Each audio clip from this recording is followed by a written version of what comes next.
दोस्तों, पुष्पेंद्र कुलश्रेष्ठ अपने आप को कहता है मुझे कुरान और इस्लाम के बारे में इतना जानकारी है जितना एक मस्जिद के इमाम को होगा, और गलतियां इतना करता है कि मुझे लगता है इस्लाम को कुछ नहीं पता, और शायद इसे पता भी हो तो ये जानबूझ के गलतियां करता है क्योंकि इसे कुरान और इस्लाम और हिंदुत्व से क्या मतलब। इसको मतलब है दंगे करवाने से, नफरत फैलाने से, चाहे मिस इन्फॉर्मेशन कहीं का कहीं दिया जाए। यह बंदा एक वीडियो में कह रहा है अपने सभा में एक मुसलमान भाई की तरफ हाथ दिखा के कि बताओ इन हिंदुओं को कुरान में कहीं मुसलमान शब्द है कि नहीं, बताओ इन हिंदुओं को, और बहुत ही बुरे र्यूड तरीके से यह कहता है। अब मैं इसे कह दूं कि तू बहुत बड़ा ज्ञाता बनता है, तुझे इमाम से ज्यादा नॉलेज है, तो तू ये बता कि एक कुरान किस भाषा में लिखा गया है? अरबी भाषा में। मुसलमान किस भाषा का शब्द है? यह फारसी भाषा का शब्द है। अब तू बोलेगा कि मुसलमान कुरान में जरूर है, लेकिन मुसलमान की जगह अरबी में मुसलमीन या मुसलमून बोला जाता है, वह शब्द है, मुसलमान नहीं है, और तू कितना र्यूड होके बोल रहा है। ये तेरा भाषा हुआ किसी से बात करने को? हिंदू धर्म भी फारसी शब्द है दोस्तों, और हिंदू धर्म भी पारसी दिए थे और पारसी मुसलमान शब्द भी दिए थे। अब कोई मुसलमान का सभा एक मौलाना एड्रेस करे और उस सभा में एक हिंदू भाई से कहे बताओ तुम्हारे वेद गीता उपनिषद में कहीं हिंदू शब्द है? बताओ इन मुसलमानों को भी बताओ ताकि सच्चाई जाने, तो कैसा लगेगा?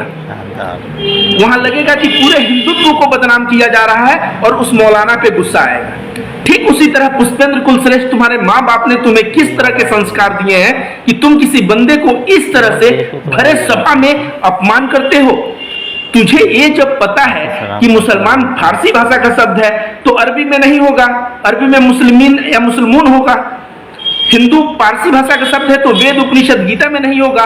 ये आम जानकारी है, लेकिन इस गधे को क्या बताऊं, ये हिंदू धर्म को बदनाम करने पे तुला है, यह नफरत फैलाने में तुला है, यह दंगे करा के किसी राजनीतिक पार्टी को फायदा देने में तुला है।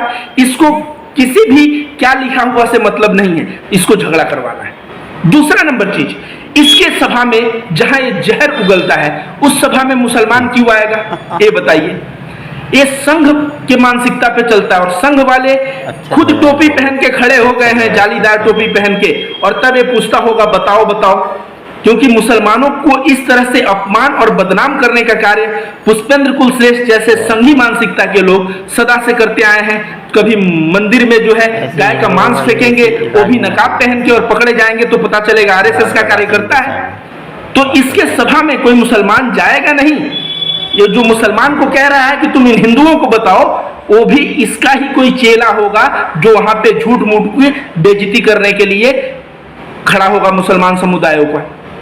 दूसरा नंबर अब पॉइंट पे आते हैं। एक कहता है कि 1,24,000 नबी आते रहेंगे, ये कुरान में या इस्लाम में लिखा है। अगर एक कहीं भी दिखा दे आते रहेंगे तो मैं बीच चौराहे पे फांसी पे लटकने को तैयार। इस्लाम में या कुरान में कहीं नहीं लिखा है कि 1,24,000 नबी आते रहेंगे। वहां लिखा है कि 1,24,000 नबी आ चुके हैं और मोहम्मद अंतिम नबी है। इसमें ईसा मसीह का नाम, इब्राहिम, बहुत सारे लोगों का नाम था उसमें। हमारे देश में भी बुद्ध महावीर आए, हो सकता है 1,24,000 में उनका भी नाम हो, लेकिन इस्लाम के अनुसार अंतिम पैगंबर मोहम्मद थे, तो मोहम्मद साहब को अंतिम पैगंबर कहा गया है। और एक गधा क्या कह रहा है? आते रहेंगे, और मोदी भी नबी ही है, पैगंबर ही है, तो मोदी किस तरह से नबी और पैगंबर हो गया? मैंने कहा ना शुरू में, राजनीतिक फायदा देने के लिए एक गधे को भी अपना बाप बना सकता है। 1-2 करोड़ का घोटाला तो पहले से करके बैठा है, जिसका जांच हुआ तो वहां से भाग निकला, और 1-2 करोड़ हो सकता है 10 करोड़ अभी ले लिया हो ताकि अपने आकाओं की गुलामी अच्छे से कर सके।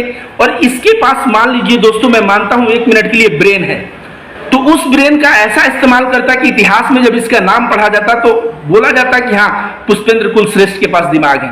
इतिहास में पढ़ा जाएगा तो देखा जाएगा इस्लाम और कुरान में लिखा क्या है, ये गधा बोला क्या है, पूरा का पूरा अपना बेइज्जती अभी से ही ये करवाना शुरू कर दिया है। तो फिर से मैं बता दूं, इस्लाम में लिखा है 1,24,000 नबी पैदा हो चुके हैं और मोहम्मद अंतिम नबी है, इसके बाद कोई नबी नहीं आएगा इस्लाम के अनुसार। चलिए इसके आगे हम लोग बात करते हैं। यह बंदा कहता है कि आतंकवाद का कोई धर्म नहीं होता। जो स्टेटमेंट ये कहता है वो देश का गद्दार है, क्योंकि आतंकवाद का धर्म है और वो है इस्लाम। तो मैं बता दूं कि जब भी आतंकवाद हुआ है इस धरती पे, मुसलमान उस आतंकवादियों का विरोध किए हैं। वो यहां तक बोले हैं कि ये लोग इस्लाम के नाम पे कलंक है। आपको बता दूं, दारुल देवबंद बोल के एक बहुत बड़ा इस्लामिक संगठन है, इसने फतवा जारी किया था इस्लाम में जो टेररिज्म के खिलाफ। तो दारुल देवबंद इतना बड़ा संगठन आतंकवाद के खिलाफ फतवा जारी करता है, मतलब आप समझ सकते हैं कि इस्लाम में आतंकवाद का क्या जगह है।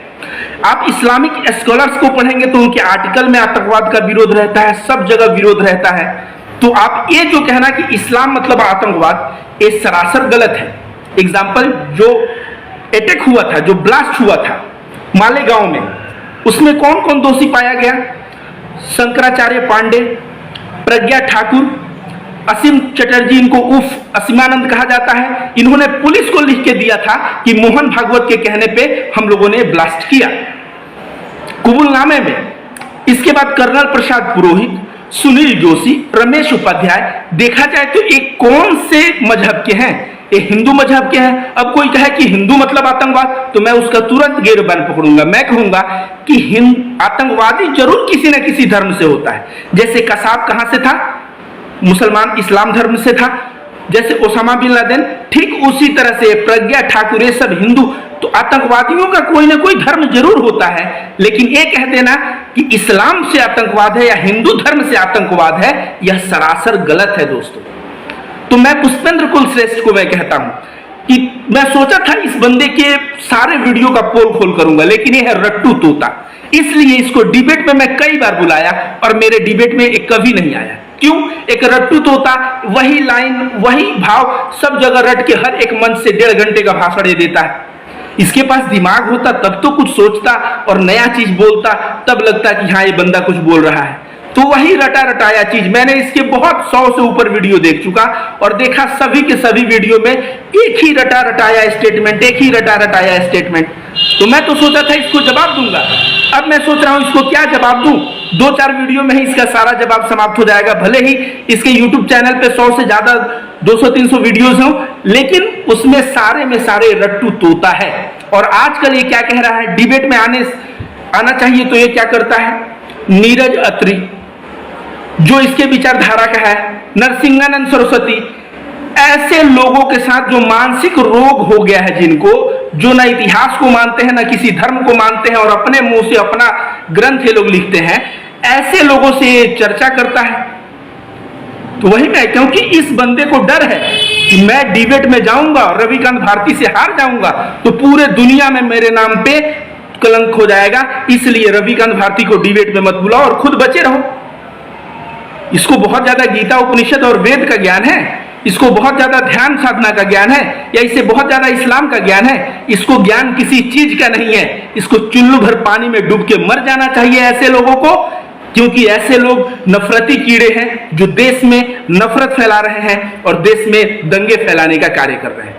अगले वीडियो में भी मैं पुष्पेंद्र कुलश्रेष्ठ की जो बातें हैं, जो उटपटांग बातें हैं, उन बातों को बता के बताऊंगा कि ये कहता है इमाम से ज्यादा जानता है, लेकिन सही मायने में इसका ज्ञान जो है बहुत ही तुच्छ है। जिना इला दुनिया कई नदऊ इला अल्लाह लिनंशुर अलखैर फिल